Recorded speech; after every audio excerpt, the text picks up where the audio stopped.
साथियों नमस्ते। मैं हूं ज्ञानेश वाकुड़कर।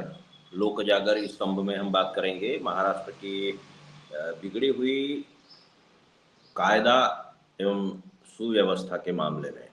असल में बात ऐसी है कि परसों सैफ अली खान जो फेमस एक्टर है और जो अभी-अभी मोदी जी से मिले थे फैमिली के साथ में, उनके घर में घुसकर किसी डकैत ने, अभी डकैती के इरादे से गया था ऐसा बोल रहे हैं, तो उसने हमला किया।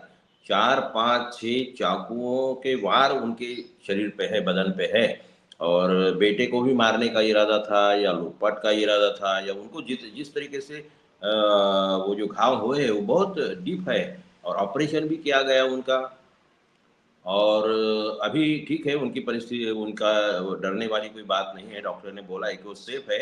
लेकिन ये सब बातें क्यों हो रही है? और ये बार-बार, जैसे कि बाबा सिद्दीकी जो थे एक्स मिनिस्टर, उनकी हत्या हो गई कुछ साल पहले, अभी-अभी कुछ महीने पहले, और फिर सलमान खान के घर के बाहर भी फायरिंग हो गई है।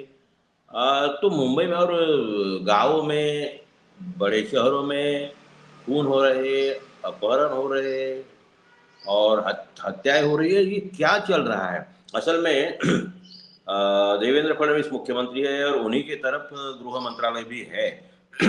ज़िम्मेदारी उन्हीं की बनती है। तो अगर यही हालात महाविकास आघाड़ी के मामले सरकार में होते, तो फडणवीस और फडणवीस के साथ में पूरी फैमिली, और पूरी फैमिली बोले तो पॉलिटिकल फैमिली, उनका जो परिवार बोलते हैं ना, मैं भी मेरा परिवार, मोदी का परिवार वगैरह वगैरह जो बोलते हैं ना, तो सारी की सारी फैमिली नागिन डांस कर रहे होते, चौक चौक में, रास्ते रास्ते पे, लोगों के घरों में जा जाके ये नाच रहे होते सब लोग। मगर आज उनको किसी को शर्म नहीं आ रही है, किसी को शर्म नहीं आ रही थी। आपको याद होगा कि सैफ अली खान ने कुछ समय पहले बोला था, कुछ साल पहले बोला था कि मुझे भारत में रहने के लिए डर लगता है, रहने से डर लगता है। तो ये बात सच है। अब एक ही विशिष्ट समुदाय के लोगों को क्यों टारगेट किया जाता है? और ये किसने जहर फैलाया है? संघ ने फैलाया है, मोदी ने फैलाया है, या शाह ने फैलाया है, या फिर ये भी है फडणवीस जैसे ही, क्योंकि संघ की विचारधारा ही है और फडणवीस भी उसी विचारधारा से आते हैं। और तो और ये जो कुमार विश्वास नाम का एक छिछोरा कवि है, जिसको बहुत ज्यादा तवज्जो दी, बहुत सराखों पे उठाया है, वो भी एक प्लान के तहत, क्योंकि ये जो इनका जो आया था हमारे दिल्ली के अरविंद केजरीवाल, उनके उनका जो कारस्थान था देश के खिलाफ में या जनतंत्र के खिलाफ में, तो वो उनके साथ ही ये कंधे से कंधा मिला के काम करने वाला आदमी था, कांग्रेस को बदनाम करने वाला आदमी था। कविता थोड़ी बहुत अच्छी लिखता है, बहुत इतनी ऊंची तो नहीं है, लेकिन ठीक है, लोगों को लगता है तो जो प्रमोट किया जाता है। तो वो कुमार विश्वास ने जिस तरीके से अभी आजकल में इतने जो बयान दिए, क्योंकि उनकी इनकी पुरानी मुन्नियाँ जो है, मुन्नी बदनाम हुई जो बोलते हैं, तो उनकी पुरानी मुन्नियाँ पूरी बदनाम हो गई बीजेपी की, संघ की। अब जैसा कि अभी ये क्या बोलते हैं वो, अब जो सांसद जो बन गई है और हीरोइन है, तो अभी वो कंगना रनावत है, और वो क्या बोलती है अभी कुछ मतलब बंद ही हो गया उनका, क्योंकि उनका कोई असर नहीं हो रहा, उल्टा असर पड़ रहा है। वैसे स्मृति ईरानी जी थी, तो वो भी कुछ भी बकती थी, कोई बकवास को कोई वैल्यू नहीं थी, और किसी का लिहाज नहीं करना, कुछ भी बोलना, और वो बड़ी सराख होकर उठाया जाता है उनके, जाता था उनको। आज कहाँ गायब हो गई पता नहीं है। तो ये जो पुरानी मुन्नियाँ हैं, उनका कोई असर नहीं पड़ रहा है। ऐसे इसमें उन्होंने कुमार विश्वास जैसे लोगों को अब मैदान में उतारा है, और शायद ये हो सकता है, कई लोगों को शक है, मुझे भी लग रहा है कि क्योंकि उसने जिस तरीके से सैफ अली खान के बेटे को, तैमूर को ध्यान में रखते हुए जिस तरीके का जहर बोला था कुमार विश्वास ने, तो कहीं इसे ये उसका तो असर नहीं है, क्योंकि इतना द्वेष फैलाया है इन लोगों ने। और कुमार विश्वास ने वो बच्चे के खिलाफ, वो तो सोनाक्षी से सिन्हा के मामले में भी कितना घटिया बयान दिया था ये कुमार विश्वास ने। अब लेकिन इन लोगों को कुछ लगता नहीं है, इन्हें कोई शर्म ही नहीं, शर्म नाम की चीज इन लोगों ने, ये जो नई सरकार है, महाराष्ट्र की हो या दिल्ली की हो, पहले से 10-12 साल से जो चल रहा है, तो बहुत ही घटिया स्तर की राजनीति देश में शुरू हो गई है, और उसको बहुत अच्छा चाहने वाले भी है। कुछ लोग ये भी हो सकता है कि उनको नहीं पसंद नहीं आ रहा है, फिर भी अब मजबूरी यहाँ है उनकी, फंस गए हैं।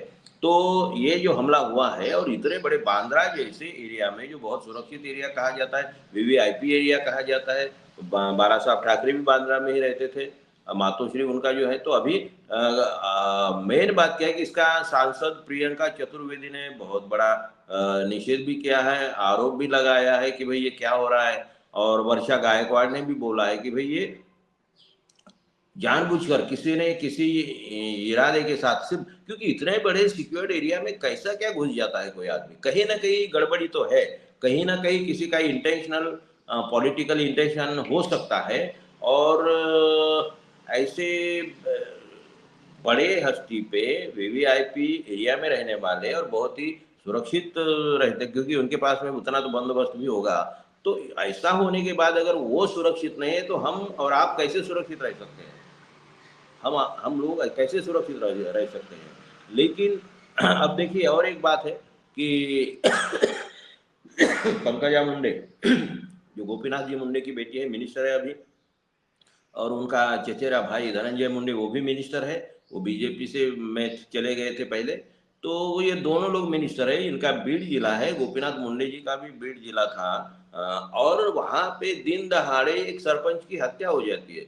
हत्या हो जाने के बाद में उनके आरोपी जो है पकड़े नहीं जाते हैं, कई बातें हैं वो फिरौती के मामले में उनको मारा गया है उनका, और बहुत ही बर्बरता से, बहुत ही बर्बरता से, और बहुत सज्जन आदमी, बहुत नेक आदमी। तो उनको मारा जाता है, लेकिन कुछ नहीं, वो बहुत दिन लगाए, 21 दिन मेरे ख्याल से लगाए जिनको पकड़ने के लिए। हालांकि उनको क्या सजा होगी वो जो है वाल्मीकि कराड़ करके जो है, जो धनंजय मुंडे के राइट हैंड है, तो और उनके पार्टनर भी है कई मामलों में, प्रॉपर्टी के मामले में दोनों के नाम भी है, ऑफिशियली नाम है, प्रॉपर्टी उनके दोनों के नाम, एक नाम मतलब एक प्रॉपर्टी दोनों के नाम से, ऐसे कई कई सैकड़ों एकड़ जमीन है। तो इसमें मुंडे जो है, पंकजा मुंडे को जब पूछा गया कि भाई ये जो है ये क्या सोचती है आप, ये इसको एक सरपंच का मर्डर हुआ और आपकी क्या, तो कोई प्रतिक्रिया नहीं दे रहे। वो बोल रहे कि नहीं नहीं मैं मेरे काम में हूँ, मुझे जिले में क्या चल रहा है पता ही नहीं। अरे ये कैसे मंत्री है, ये लोगों को बेवकूफ समझते हो? और जिले में चल रहा है, ये सारा हंगामा हो रहा है, महाराष्ट्र क्या, महाराष्ट्र के बाहर सब बातें चल रही है, और ये मोहतरमा को मालूम नहीं है कि जिले में क्या चल रहा है।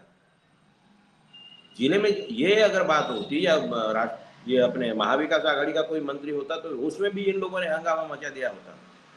लेकिन इन लोगों को कोई शर्म नाम की चीज ही नहीं है।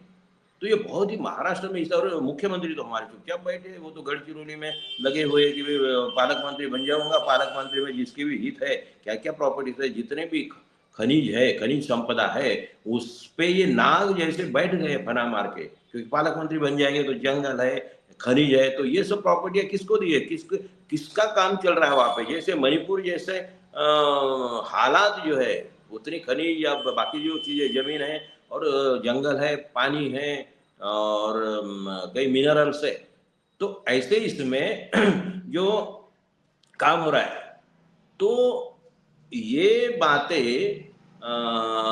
इनकी जान अटकी हुई है, फडणवीस की जान उसमें अटकी हुई है, और इसीलिए पालक मंत्री वहां बनना चाहते हैं। उनके जो आका है, उनके जो कोई बॉस है, उनके लिए प्रोटेक्शन प्रदान करने के लिए ये सब काम चल रहा है। महाराष्ट्र तो देश, पूरा महाराष्ट्र बिक गया है, पूरा देश बिक गया है। मुंबई में या महाराष्ट्र में कई फैक्ट्रीज बाहर चली गई है। अब ये भी गढ़चिरौली जिले की भी प्रॉपर्टी, सब बड़ी बड़ी जो प्रॉपर्टीज है वो किसी के इसमें बेच दी जाएगी, दे दी जाएगी। तो कहने का मतलब ये है कि पूरा महाराष्ट्र, पूरा देश सुरक्षित नहीं है, महाराष्ट्र सुरक्षित नहीं है। तो मतलब यही है कि हमारा जनतंत्र, देश का जनतंत्र, देश की सुरक्षितता, आम आदमी की सुरक्षितता इन लोगों के लिए कोई मायने नहीं रखती है। ये आज गुंडों को घुसा रहे, बड़ी बड़ी हस्तियों के घर में मर्डर करवा रहे दिन दहाड़े, कल चल के आपके हमारे घर में भी ये घुस सकते हैं ये लोग। उनका प्लान ही है, क्योंकि तहस नहस कर देना, ये जो व्यवस्था है, आम आदमी को, आम जनता को कोई सुख की जिंदगी नहीं चाहते हैं ये लोग। बीजेपी के ये विचारधारा में है, और इसीलिए तो ना आज़ादी की लड़ाई में ये लोग थे, ना एजुकेशन के मामले में। एजुकेशन तो बर्बाद ही कर दिया, कहाँ-कहाँ की बात करते, कहाँ से विश्व गुरु बनने की बात करते, एक कोई संशोधन नहीं किया है, कोई भी ऊट-पटांग बातें करते हैं, ना मिनिस्टर को कोई अकल होती है, वो उनकी क्या-क्या चिंतक वगैरह जो होते हैं बड़े-बड़े चैनल पे आते हैं, इतने बेवकूफ़ी भरी बातें करते हैं, उनको अगर सवाल पूछो तो भलती कुछ बात करते हैं। तो ऐसे लोगों के हाथ में हमारा देश है। हमारा महाराष्ट्र भी बहुत ही गलत लोगों के हाथ में है, और ये तो होना चाहिए कि ये इतने सारे क्राइम्स हो रहे हैं, दिन दहाड़े खून हो रहे हैं, बलात्कार हो रहे हैं, कोई घर में घुस रहा है, हमले हो रहे हैं, तो इन सब बातों को देखते हुए अगर थोड़ी भी शर्म होती, थोड़ी भी इंसानियत जिंदा होती, तो फडणवीस ने अभी तक रिजाइन कर दिया होता, रिजाइन करना चाहिए। गृह मंत्री रहने के काबिल नहीं है,